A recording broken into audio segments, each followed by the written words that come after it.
Hi, everyone. I'm attorney Donna DiMaggio Berger, and this is Take It to the Board, where we speak condo and HOA.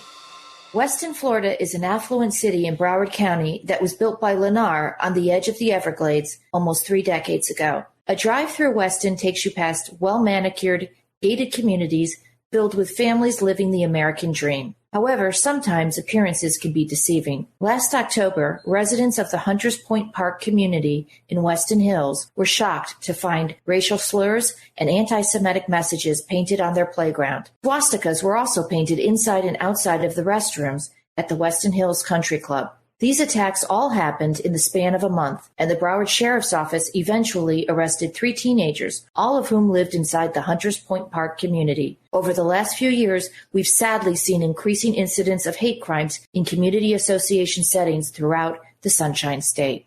My guest today is Sarah Emmons, the Florida Regional Director of the Anti-Defamation League, or the ADL. In this capacity, she leads Florida's anti-hate efforts, which include responding to anti-Semitic and hateful incidents, delivering anti-bias educational programs in schools, college, and workplaces, as well as leading advocacy efforts that protect marginalized communities. Prior to joining the ADL, Sara was the executive director of Achieve Miami, an education nonprofit that seeks to close opportunity gaps for under-resourced youth. Sara has also served as the managing director of Radical Partners, where she provided capacity-building support for community organizations and as a research manager with the University of Chicago Crime Lab and Education Lab. She started her career as a high school math teacher with Teach for America in Tulsa, Oklahoma. Sara holds a master's degree in public policy from the University of Chicago Harris School of Public Policy and a BA in economics from Middlebury College. In today's podcast, Sara and I are going to discuss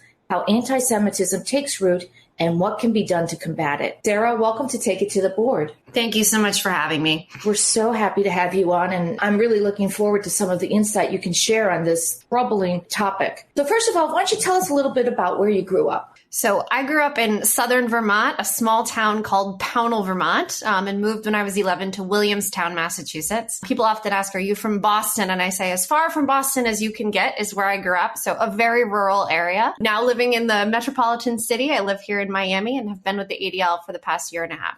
I was going to say, I don't detect a Boston accent with you. It doesn't carry over all the way to rural Mass, so.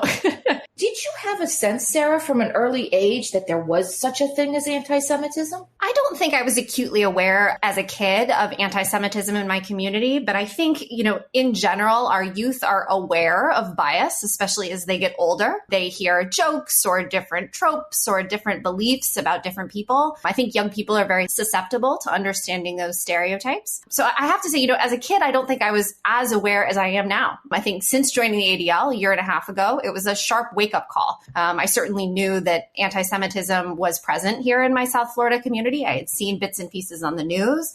I knew what was happening. I had talked to people who had experienced it, but really didn't understand the scope of the problem until I joined the ADL here. And the last year and a half has truly been a wake-up. So what does it mean to be Semitic, Sara? So when we hear the word anti-Semitism, we're always thinking of hatred projected towards the Jewish people. But does the term have a broader meaning? I first just want to thank you for asking this question, because I think when we go into different rooms and different audiences and we start dropping terms like Semitic, anti-Semitic, Zionist, anti-Zionist, sometimes people, especially non-Jewish communities, can get lost in the rhetoric, right? And it can become very hard to dive deeper and to be curious about the topic when we don't know what some of the basic words mean. So I first want to start with just the term Semitic and what this means, and to share the history of the term Semitic. So the term itself was first used by a German historian back in 1781. The goal of the term was to bind together languages of Middle Eastern origin that have some linguistic similarities. The speakers of those languages, however, do not otherwise have shared heritage or history, and there really is no such thing as a Semitic peoplehood. So that's a little bit about the word Semitic, and then I transition into anti-Semitism, right? Closely related. So what is anti-Semitism? Anti-Semitism is the belief or behavior hostile towards Jews just because they are Jewish. And anti-Semitism manifests in a variety of different ways. It can take the form of religious teachings that proclaim the inferiority of Jews, for instance, or political efforts to isolate, oppress, or otherwise injure them. It can also include prejudice or stereotype views about Jews. That is a fascinating history, and I've never had anybody explain it to me that way. But I agree with you. I think there are lots of people that don't understand these terms, so it's hard to kind of talk about solutions when you're dealing with terminology that people don't understand. If somebody were to ask, how long has anti-Semitism been with us? I'm assuming you're going to say as long as there's been the Jewish faith. Absolutely. I mean, anti-Semitism is one of the oldest and deepest forms of hatred. And we'll talk, I know, a little bit today about how anti-Semitism intersects with other forms of hatred. You know, the beliefs and tropes about Jewish people and Jewish communities has been happening for centuries. It's a hard topic to tackle because of the historical context and because of the length of time at which we've struggled with this issue. Can you give us some statistics about anti-Semitism in Florida and the country? Yes. And I hate to share statistics because unfortunately the statistics are not great right now. But as we say at ADL, we have to understand the data to really understand the scope of the problem so that we can fix it and so that we can work on solutions. So I want to highlight just a couple key statistics that really ground us in the work we do at ADL nationally and here in the state of Florida. So every year, ADL publishes our audit of anti-Semitic incidents. We've been publishing this data for over 40 years. We started in 1979. And what we found this past year in our 2021 audit was the highest number of anti-Semitic incidents ever recorded since 1979. Wait, let me let that sink in for a second. What you recorded in 2022 was the highest number of incidents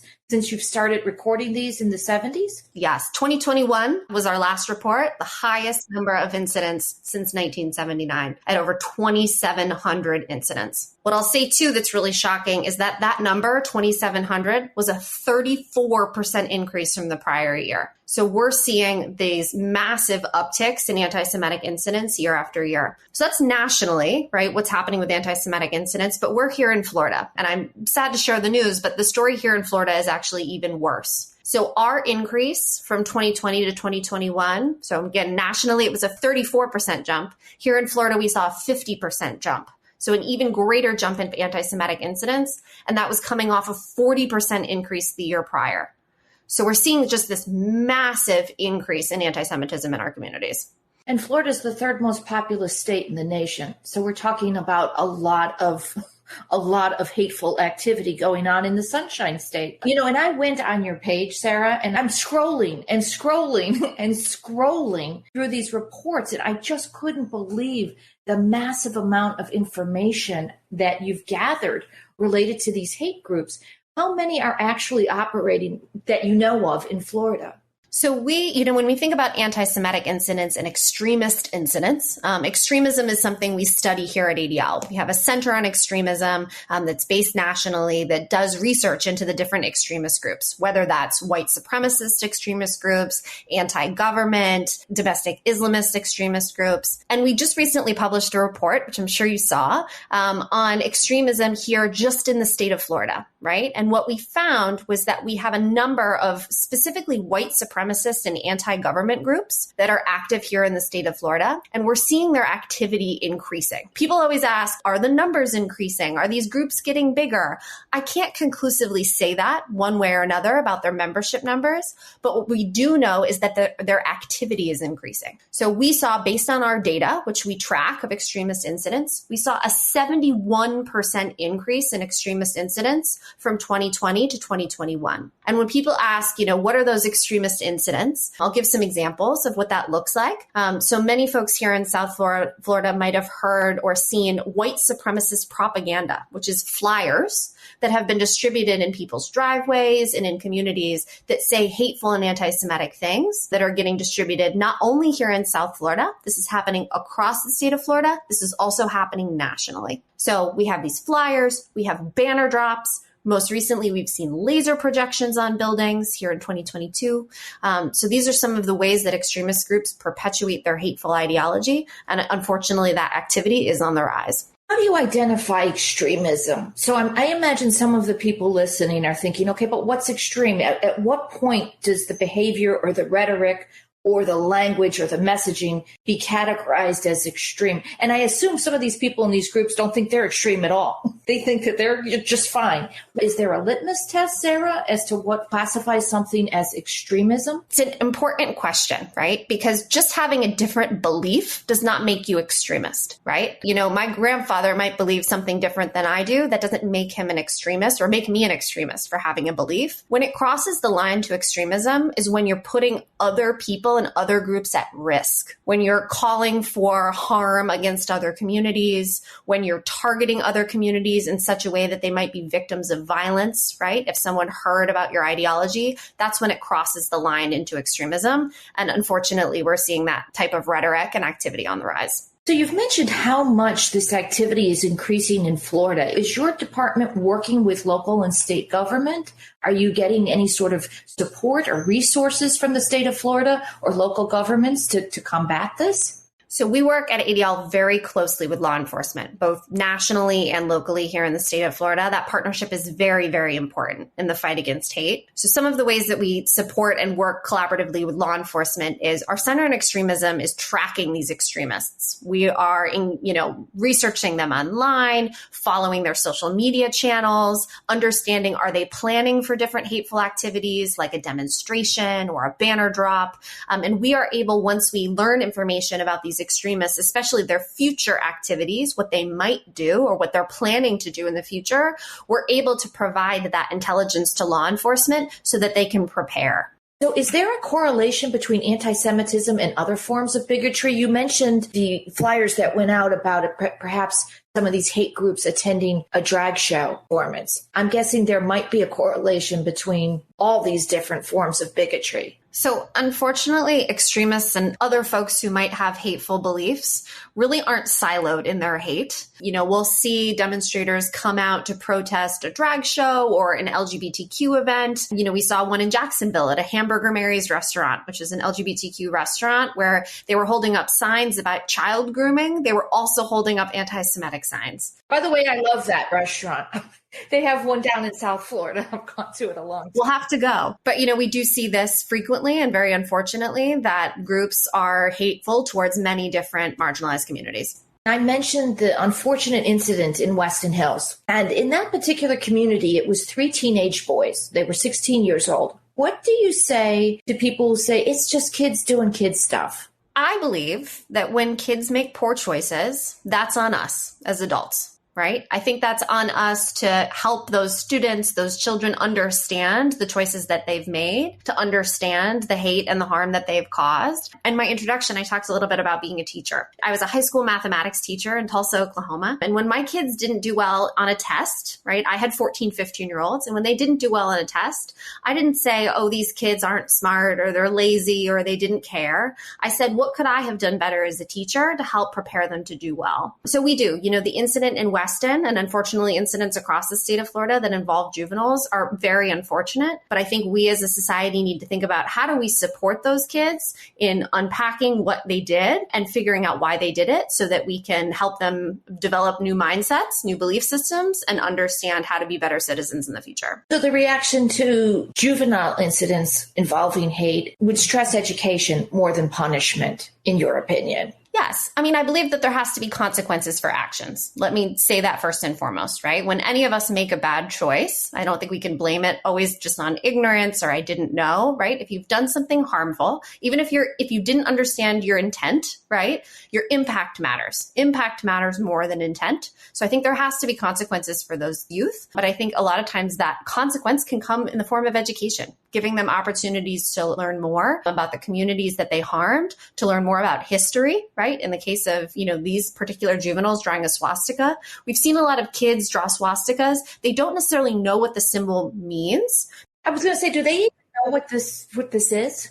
I don't know about these particular teens, but sometimes we do run into juveniles who, you know, do some graffitiing of different Nazi symbols like a swastika, and they don't always know what it means. They know that it's bad, right? They know that it's inflammatory, but they might not know the history. And so it gives us an opportunity to help inform them about that symbology. So in last October, my husband and I went to France. I wanted to go to Paris. It was Fashion Week. He wanted to go to Normandy. That was on his list. So we did both. And we were in Normandy, and I don't know if you've ever been there. We went to the beaches, but we also went to the Peace Museum in Normandy, which has an unbelievable display for World War I and World War II. Now, in France, they make all the school-age children visit these sites so they understand what happened during World War II. They understand about the Holocaust. And I remember being there and even when we went to the American cemetery in Normandy, we saw just busloads of school children walking through the museum, walking through the grounds, seeing all the soldiers who had made the ultimate sacrifice. I wonder sometimes in Florida, do we have a similar focus down here in terms of school children visiting, museums? Or I know there's the Holocaust Museum in South Florida. Are there Holocaust museums elsewhere in the state of Florida? There are. There are other Holocaust museums throughout the state of Florida, or even just Holocaust exhibits. I was recently at the Posnack JCC up in Broward County, and they have a wonderful Holocaust exhibit that is available for students and community members to come and visit. And I think your point, Donna, is really important, right? Is actually going and seeing with your own eyes, right? Not just necessarily reading in a textbook. We do know that Holocaust studies are, in the standards here in the state of Florida, but that doesn't always mean that students are fully understanding, that they're getting immersed in the experience and that they're coming away with really a deep knowledge of what happened so that they can be more productive citizens moving forward. So I would love to see more field trip opportunities, more spaces for young people to engage in Holocaust studies. I hope those standards in Florida remain. I hope that's not something that there's a movement to kind of back away from that kind of education. It's critically important. I mean, the study of history, we have to learn history, right? Like the Holocaust and beyond, right? To be productive citizens and to move forward. What do you say, Sarah, to engage people who are educated, they're caring, but they just haven't engaged on this topic? It hasn't hit home to them yet. I'm sure they think it's anti-Semitism and all forms of bigotry are terrible, but they don't really engage on the topic. Are those some of your target audience to try to educate those people and get them to be part of the solution? Absolutely. I mean, this issue of rise in anti-Semitism, rise in hatred in our community, it's really on all of us, right, to step up and serve, even if we're not part of a marginalized group, even if you're not part of the LGBTQ community or part of the Jewish community, part of the Muslim community, Asian American Pacific Islander community, right? The hatred that is rising in our communities is really important. I hear people share this poem during different settings, but I want to read it really quickly because I think it's really important. This was a poem written by a German pastor who wrote, "First they came for the socialists, and I did not speak out because I was not a socialist. Then they came for the trade unionists, and I did not speak out because I was not a trade unionist. Then they came for the Jews, and I did not speak out because I was not a Jew. Then they came for me, and there was no one left to speak for me." So I think in moments like this, where we're understanding that hate is on the rise in communities, it's on each and every one of us to know that none of us are safe, right? None of us are going to live in the communities we want unless we protect all marginalized communities. That is such an important message. I mean, I think hate takes on a life of its own, and it's almost like a heat-seeking missile. And once it goes through one target, it seeks another target. And that's just what that poem was about, was that it's not limited. It really does take on a life of its own. It also escalates too. Here at ADL, we have what we called our pyramid of hate, where, at the base of our pyramid is biased beliefs, right? Where we start to see people sharing, I don't like this community, or I have a biased belief, which escalates into acts of hatred, right? Acts, systemic oppression, right? We see these hateful mindsets really expand over time. And at the peak of that pyramid is something we never want to see, which is genocide, right? Which unfortunately we've seen for the Jewish community. Is that the mob mentality at play? When you hear the terms mob mentality, where people are sort of feeding off of each other, would that be applicable? I think so. And I think with regards to, anti-Semitism, and one of the causes, right, of this rise in anti-Semitism is, to your point, really the normalization, right? Have we become to normalize hateful ideology and hateful speak in a way that it's not the crazy person in town, right, who's saying a hateful thing? It's becoming more normal for people to sit around a dinner table and share hateful ideologies. And so it's really important that we stop it now at the base of the pyramid, right? That we work on those mindsets. We work on those instances of graffiti, like what happened in Weston, right? We work on issues of flyering and banner drops, because all of these things, we know how quickly it can escalate into violence. So this podcast is called Take It to the Board, like, oh, take that to the board. I'm a community association attorney at Becker. I think at last count, there's 60,000 or more community associations throughout Florida. And these range from very small communities to communities that have 14,000 or more people living inside one association. What do you think that boards, bearing in mind that they're volunteer boards, okay, these are not paid positions, but volunteer boards can do, working with their management professionals and their legal professionals to try to, head this off at the pass or deal with it after the fact? So my advice for this particular audience, right, an association board, a manager, association leadership, is the same advice that I would offer lots of folks when faced with anti-Semitism, which is you have to say something quickly and decisively. Condemn anti-Semitism and let folks know that it is not applicable in your community. I always share with folks that I am the least favorite family member at the Thanksgiving table, because when I have family members who say something biased or a little not okay, it's me who's saying, I'm sorry, but I'm not okay with what you said. I don't agree with that statement about a group, and it might not be popular to come out with a statement. It might be easier to let it go or slide it under the rug. But I think we all have really a responsibility to ourselves and our community to be decisive in our statements. And I'll say this too for association boards. Sometimes it can be hard to figure out what to say, right? What sort of words should I say in an email to everyone who lives in this community? Or what sort of thoughts should I share with community members?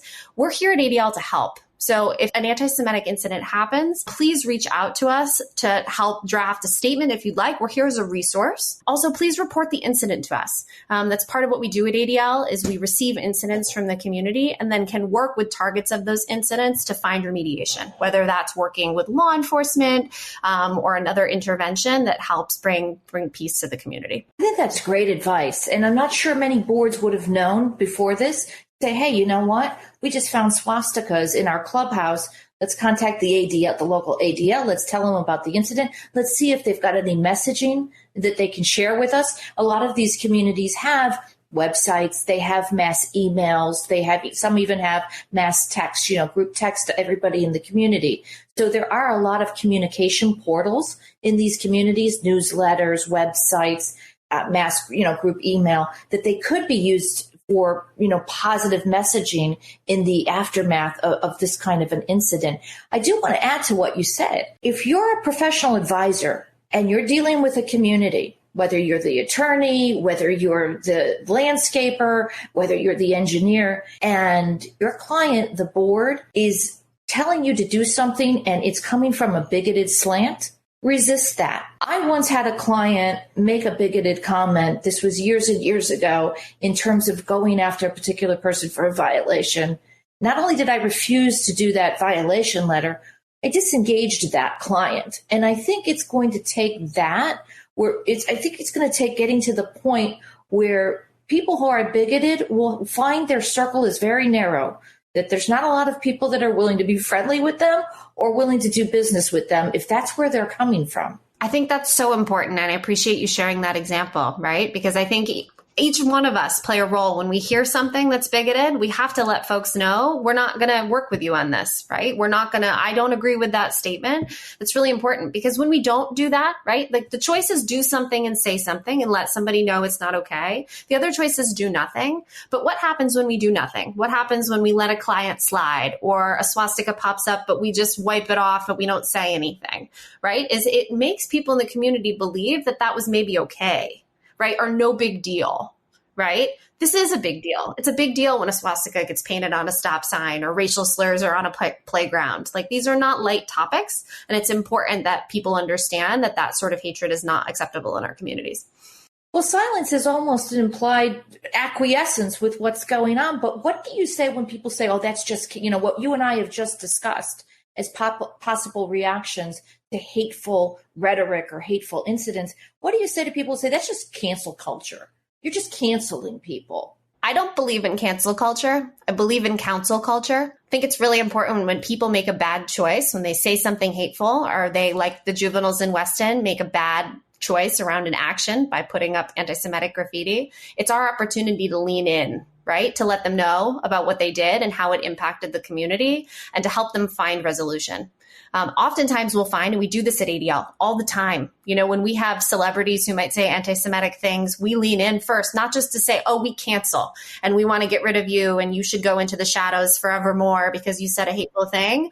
Our first intervention is always, hey, what you said is hateful. It hurts us, right? It hurts the Jewish community or another marginalized group. And can we, jump on a call to help you understand why what you said was harmful and help you find resolution? We do that in Florida. We do that nationally. We try that with celebrities all the time. It's up to them, right, to accept our offer, to lean in. But I think it's really important that we do that counsel before we ever cancel. Have you been successful with that? We have. I've been in calls here in the state of Florida with different individuals who may have tweeted anti-Semitic or hateful things, who will take an opportunity to be on a call with us and learn about that they were spreading a conspiracy theory, that they didn't understand the full ramifications of what they were sharing or the context, and are able to, rectify the situation, or at least say, like, I learned from my mistake. Like, I'll be more careful next time. I really think that some of the people making these statements, whether it's anti-Semitic or it's bigotry against other marginalized groups, I don't think they spent any time with people in these groups. And I think one of the news shows once did a program on that, where they took people and they put them together. And after they were sitting together for a while, they found out that they actually had a lot of common interest. There was a lot of common ground between them. But again, because they had had no exposure to people in these groups, they were just going off on a path and really not knowing the people that they were, lobbing these grenades at. It's so important, like really that exposure to people of different religions, different ideologies, different cultures. And for me, that's one of the benefits of living in South Florida, is that we have people from all over the world here. And there's such an opportunity to learn about different communities. But we as community members need to take ourselves up on that opportunity, right? Get out of our silos and get out of the same people that we're at work with and at home with and in our community all the time, and find the opportunity to learn about new people. Well, I wanted to talk to you about approaching anti-Semitism in a urban setting versus a rural setting, because I noticed you achieved your master's degree at the Harris School of Public Policy at the University of Chicago. By the way, Chicago girl here. I went to Northwestern, not U Chicago. But what's the different challenges, Sarah, when you're dealing with anti-Semitism in a rural community versus in an large urban setting like Chicago? Well, let's say, to our previous point about exposure, right? I think in rural settings, and I grew up in a very rural area, right? Your opportunities to learn about different communities can be limited depending on which rural community you live in. And so I think it's critical, us at ADL and other organizations that are doing anti-bias work, to really think about how do we bring communities, the richness of different cultures, how do we bring that into rural settings? Not just to talk about the Jewish people and the Holocaust, right? The Jewish people are not the Holocaust.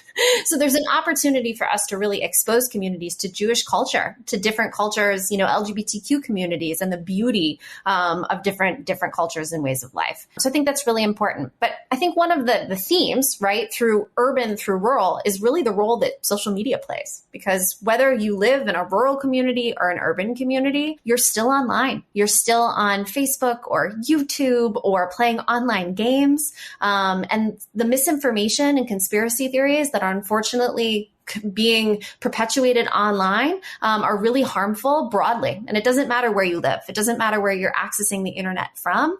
That theme of having exposure to that hateful messaging online is the common thread throughout. I also think that the Jewish people are not a monolithic entity.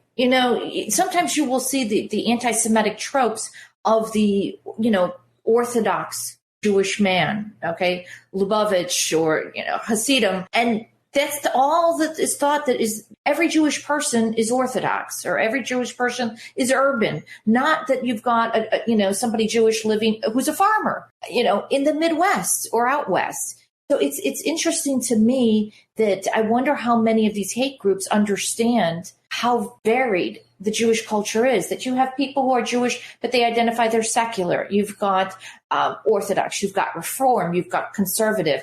What is your feeling at the ADL in terms of how much the hate groups truly understand about the target of their hate? I can't say to what depth of knowledge they really understand the Jewish community or any other marginalized group that they target in particular. But I will say that they latch on to the tropes, right? The Jewish tropes is something that they perpetuate in many of their hateful ideologies. And I don't get the sense that these individuals are taking the time to be curious, right? To really learn about the different beliefs within the Jewish faith, right? And in the Jewish community. But it's hard to say. That's part of the problem. It seems rare these days that a lot of people are engaging in critical thinking, right? It's just a lot of work to engage in critical thinking and to be curious. And maybe that's tied to economic issues. I wanted to ask you about that. Do we see a rise in anti-Semitism and bigotry? Is there a correlation at all with what's going on in the economy, either in the state, the country, or globally? Well, I would think so. I don't have the numbers and the correlation directly in front of me, but my sense is that when people are feeling fear, right, given their economic situation or given the uncertainty of the future, they lash out. They're worried about their own standing. And so some people like to put others down to feel like they can get ahead. I don't think that's the community that we need to live in. I don't think we have to step on others in order to rise up and be our best selves and do well with our families and our careers. But I think oftentimes people in those moments of fear act out against other marginalized groups. I agree with you. It'd be better if we were all kind of rowing in the same direction instead of fighting each other, right? Yeah. And I think we need to provide people with that opportunity to know that, right? And to see when we all work together, what does it look? It's so beautiful when we all work together, right? When we get a chance to learn about each other, we're all working towards the same community where people are happy and healthy and safe in their communities. That's what all of us want, right? All of us just want to be safe in our communities for ourselves and our children. You mentioned social media a few moments ago. I think I already know the answer to this question, but do you consider social media to be part of the problem, a big part of the problem, or a potential solution?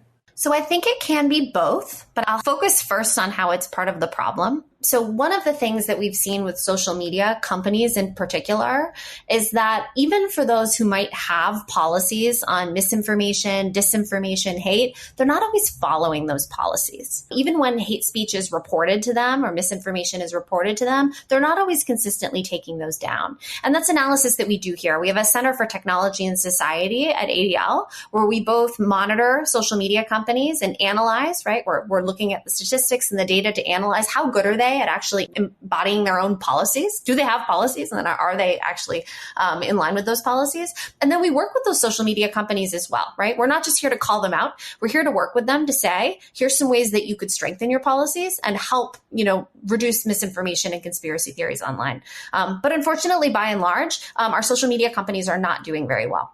There's some social media loopholes where if I, Sarah Emmons, if I put up something hateful or misinformation on the internet, a particular social media company is actually not held responsible at all for what I put up on their site. And that's something that we're seeking to change here at ADL, is that social media companies would actually have to have more ownership and more responsibility over what's perpetuated on their channels. Oh, Sarah, that's going to be way too much liability with everybody using it. But I mean, I see your point. The pushback's going to be censorship. Well, you're censoring me. I don't want to censor anybody. Although they do censor nudity on a platform, let's say like Twitter. You put that up and they're going to yank it down. When it comes to hate speech, especially recently, we're not going to put handcuffs on anybody. But that can become very, very problematic. And they actually talked about that with Facebook in other parts of the world where people are looking to these portals almost as if they're news. And it's not news. This is people's opinions. These are not facts. That's another thing. But we've gotten to the point, I think, where people are looking to social media channels as sources of fact and news. And I think that's really dangerous. I think it's very dangerous. And, to your point about free speech, right? And should people be allowed? I think of the example of a newspaper, right? A newspaper editor. A newspaper editor makes an informed choice. They might receive op-eds from a variety of people in the community or information. They make an editorial choice about what they want to put in their newspaper. That isn't limiting free speech, right? They're providing a platform for their newspapers to spread news and information throughout their community. I think our social media companies have an opportunity to do that as well. They're ultimately responsible for the platforms that they provide. And so while I or you are free to say whatever we want, it does not mean that a private company has to put what we want to say on a platform. That's a really good point. And in many ways, these social media platforms have supplanted traditional news outlets. So why wouldn't they take on the responsibility of saying, this is our platform. You know what? You need to meet certain guidelines. I think living in a world without any guidelines is a dangerous world. It's a dangerous world, and how quickly, again, that rhetoric can go into violence, right? So we have to understand as well, and we've seen this, like the shooting in Buffalo, was an individual who believed in conspiracy theories that he had heard from media personalities and on the internet. So it's not just words. These words really do foment violence. Let's talk about the ADL's motto. So the motto is fighting hate for good.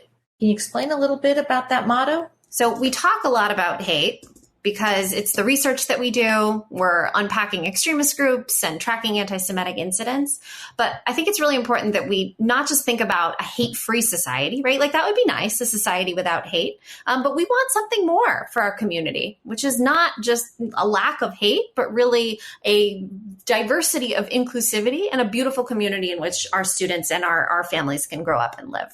And so that's what we promote here at ADL, really getting an opportunity for cultures to learn about each other, to understand and respect and be curious about differences. Back to our point about curiosity, I think is really important. But we want a society where people are actively doing good. And that's something we do here in the work at ADL. I think that's great. You're a not-for-profit organization, so you rely on donations and you don't have unlimited resources. How do you attract the necessary funding that you need to pursue your mission? And how do you decide where you're going to dedicate those resources? So we are incredibly thankful, I'll say first and foremost, for those many, many people across the country and here in Florida. I hope a couple are listening to this podcast who have supported ADL. Thank you for your support because, again, your work makes the work we do possible. And to your question about how do we think about shepherding those funds, right? We obviously can't do everything. We have a very broad mission to stop the defamation of the Jewish people and to secure fair treatment and justice for all. So that's a lot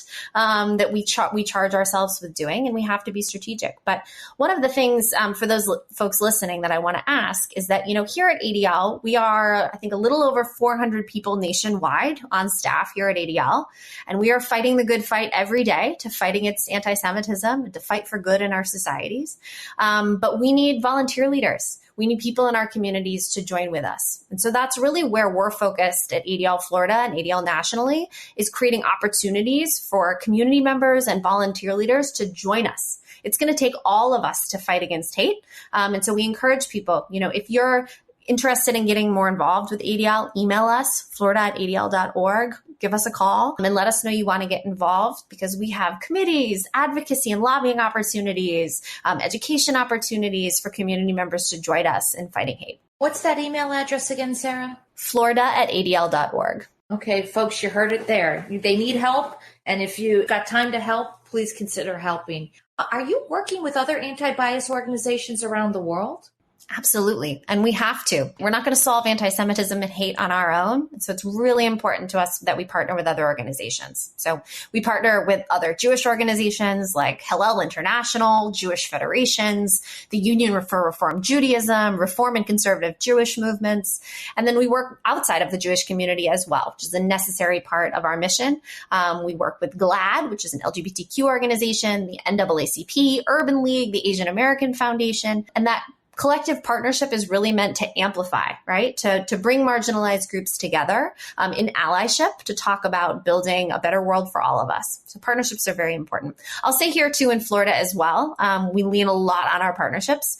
We have a Florida Hate Crimes Coalition that we've been engaging for the past, I think it's about 7 years, that currently has over 340 members. And that's corporations, law enforcement officials, elected leaders, who all are joining us in trying to expand our hate crimes legislation to be more inclusive here in the state of Florida. So we know that we cannot fight the good fight without partnership and collective voice. And so we seek to do that here and nationally. So you've been so generous with your time. I'm not going to take up much more. I want to conclude with a big question, which is, do you believe it's possible to achieve a hate-free society? I have to believe it, Donna. I think that it is. And so I'll say this, is that one of the hardest parts of my job here at ADL Florida is that my job is to every day hear about hate in our community. We receive incident reports with graphic images, of, graffiti, laser projections, banners, demonstrations. But the part that gives me hope in seeing all the images and seeing the anti-Semitic things that are happening in our state is that I've started to see a theme in the same individuals, the same faces in the pictures, the same flyers throughout the state. It's a small group of people relatively who are perpetuating a large number of incidents. There are a much greater group of us here in Florida and nationally who don't want to see this hate in our society. So again, I hate seeing the images, but it's nice to know that it's a small group. Obviously, we need to stop it where it's at, right? And put an end to anti-Semitism and hatred. But I believe that if all of us step up to voice against hatred in our communities and to support each other and to love one another, we can see a hate-free society. I will tell you that when I was preparing for this episode, Sarah, I was somewhat pessimistic going through everything. And like you said, looking at the imagery and reading through some of the rhetoric. And now after speaking to you, I have much more hope that we're going to be able to really, really tackle this. I will say people can't see you because we're only capturing the audio, but you're so positive, so glowing. Whoever decided you were the right person for this job at ADL made a really, really good choice. It's very kind of you to say, Donna, and I'm so glad that you're with me in building this hate-free society and that you're optimistic as well. Thanks so much for being here today. Thank you so much for having me. Thank you for joining us today. Don't forget to follow and rate us on your favorite podcast platform or visit takeittotheboard.com for more ways to connect.